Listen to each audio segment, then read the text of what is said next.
बीड जिल्ह्यातील केस तालुक्यातील मस्साजोग गावात आज सरपंच पदाच्या पोटनिवडणुकीसाठी रणधुमाळी उडाली आहे। दिवंगत सरपंच संतोष देशमुख यांच्या हत्येनंतर रिक्त झालेल्या या पदासाठी आज मतदान होत आहे। ही निवडणूक केवळ राजकीय न राहता अत्यंत भावनिक बनली आहे। दिवंगत सरपंचाच्या पत्नी अश्विनी देशमुख आणि त्यांचे प्रतिस्पर्धी स्वरूपानंद देशमुख यांच्यात ही थेट लढत होत आहे। या निवडणुकीचे सर्वात मोठे आकर्षण आणि भावनिक पैलू म्हणजे अश्विनी देशमुख यांच्या मुलांनी केलेला प्रचार। संतोष देशमुख यांच्या निधनानंतर खचून न जाता त्यांची कन्या वैभवी देशमुख आणि मुलगा विराज देशमुख यांनी आपल्या आईच्या विजयासाठी गावोगावी रानोमाळ भटकंती केली। ही निवडणूक केवळ खुर्चीसाठी नाही तर आमच्या वडिलांच्या न्यायासाठी आहे अशी साद वैभवीने गावकऱ्यांना घातली आहे। या प्रचारादरम्यान अनेक ठिकाणी गावकरी भावुक झाले असून लेकरांची ही जिद्द पाहून अनेकांना अश्रू अनावर झाले। मागील निवडणुकीत अवघ्या 9 मतांनी पराभूत झालेले स्वरूपानंद देशमुख यावेळी पूर्ण ताकदीनिशी रिंगणात आहेत।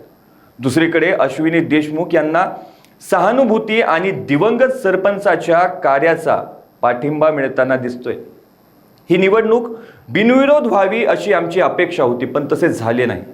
सत्य हे सूर्यासारखे असते आणि ते कधीच लपत नाही असे मत दिवंगत संतोष देशमुख यांचे बंधू धनंजय देशमुख यांनी व्यक्त केलं। तर आज आरोपांचा दिवस नाही, उद्या निकाल लागल्यानंतरच मी माझे मत मांडेन अशी संयमी प्रतिक्रिया देखील स्वरूपानंद देशमुख यांनी दिली आहे।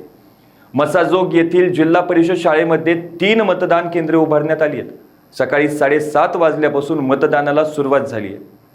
हत्येच्या पार्श्वभूमीवर गावात तणावाचं वातावरण निर्माण होऊ नये यासाठी पोलीस प्रशासनाकडून चोख बंदोबस्त तैनात करण्यात आलाय।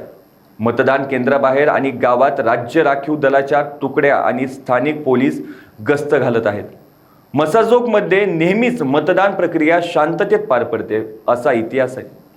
मात्र यावेळी निवडणुकीला मिळालेला भावनिक टच आणि झालेली टोकाची ईर्ष्या पाहता निकालाचे पारडे कोणाकडे झुकणार याची उत्सुकता संपूर्ण केज तालुक्याला लागली आहे।